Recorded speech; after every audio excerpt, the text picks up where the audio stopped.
നമസ്കാരം. തേടൈ ന്യൂസിലേക്ക് സ്വാഗതം. ക്യാൻസർ ബാധിതനായി ചികിത്സയിൽ പ്രവേശിച്ച മലയാളത്തിന്റെ സൂപ്പർ സ്റ്റാർ മമ്മൂട്ടി ഇതാ ഒരിടവേളയ്ക്ക് പിന്നാലെ വീണ്ടും ബിഗ് സ്ക്രീനിലേക്ക് തിരിച്ചെത്തുന്നു.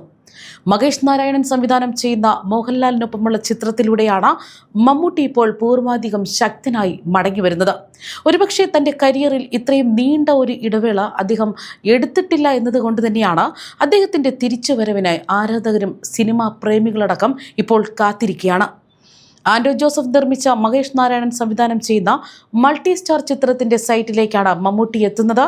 വൻ ബഡ്ജറ്റിൽ ഒരുങ്ങുന്ന ചിത്രത്തിനു വേണ്ടി ഹൈദരാബാദ്, ലണ്ടൻ, കൊച്ചി എന്നിവിടങ്ങളിലാണ് ലൊക്കേഷൻ ഒരുങ്ങുന്നത്. ഈ ചിത്രത്തിന്റെ ഷൂട്ടിങ്ങിനിടെയാണ് മമ്മൂട്ടി തന്റെ ചികിത്സയ്ക്കായി പോയതും പിന്നീട് അദ്ദേഹം ചെന്നൈയിലെ വസതിയിൽ വിശ്രമത്തിലായിരുന്നു. ഇതിനിടെയാണ് കഴിഞ്ഞ മാസം അദ്ദേഹം പൂർണ്ണ ആരോഗ്യവാനായി എന്നുള്ള വിവരം താരത്തിന്റെ അടുത്ത സുഹൃത്തായ നിർമ്മാതാവ് ആൻഡ്രൂ ജോസഫ് ജോർജും സോഷ്യൽ മീഡിയയിലൂടെ അറിയിച്ചത്. അതായത് 17 വർഷത്തിന് പിന്നാലെ മോഹൻലാലും മമ്മൂട്ടിയും ഒരുമിച്ച് അഭിനയിക്കുന്നു എന്ന പ്രത്യേകതയും ഈ ചിത്രത്തിനുണ്ടെന്നാണ് അറിയിച്ചിരിക്കുന്നത്. അതേസമയം ക്യാൻസർ ചികിത്സയിൽ തനിക്കുണ്ടായ ചില ബുദ്ധിമുട്ടുകൾ അദ്ദേഹം തന്റെ അടുത്ത സുഹൃത്തുക്കളോട് പങ്കുവച്ചിരുന്നു. അതും ഇപ്പോൾ ശ്രദ്ധേയമാവുകയാണ്. ചികിത്സയുടെ ആദ്യ കാലഘട്ടത്തിൽ ഭക്ഷണത്തിന് രുചിയില്ലെന്നും മണം കിട്ടുന്നില്ലെന്നും അദ്ദേഹം സുഹൃത്തുക്കളോട് പറഞ്ഞിരുന്നു. നടൻ വി.കെ. ശ്രീരാമനാണ് ഇക്കാര്യങ്ങൾ വ്യക്തമാക്കിയത്.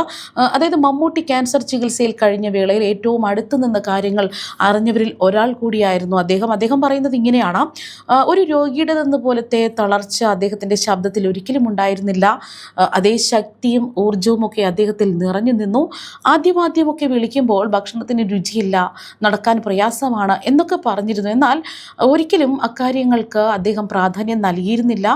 കുട്ടികളുടേത് എന്ന പോലെ കൗതുകം സൂക്ഷിക്കുന്ന ആളാണ് മമ്മൂട്ടി. അദ്ദേഹം പൂർവാധികം ശക്തനായി മടങ്ങി വരും എന്ന് തന്നെയാണ് പറഞ്ഞിരിക്കുന്നത്. ഇപ്പോൾ ഇതാ അദ്ദേഹത്തിന്റെ തിരിച്ചുവരവ് അദ്ദേഹത്തെ സ്നേഹിക്കുന്ന ഏവർക്കും ഒരു സന്തോഷം ഉണ്ടാക്കുന്നുവെന്ന് തന്നെ ഇന്നുകൂടി വ്യക്തമാവുകയാണ്.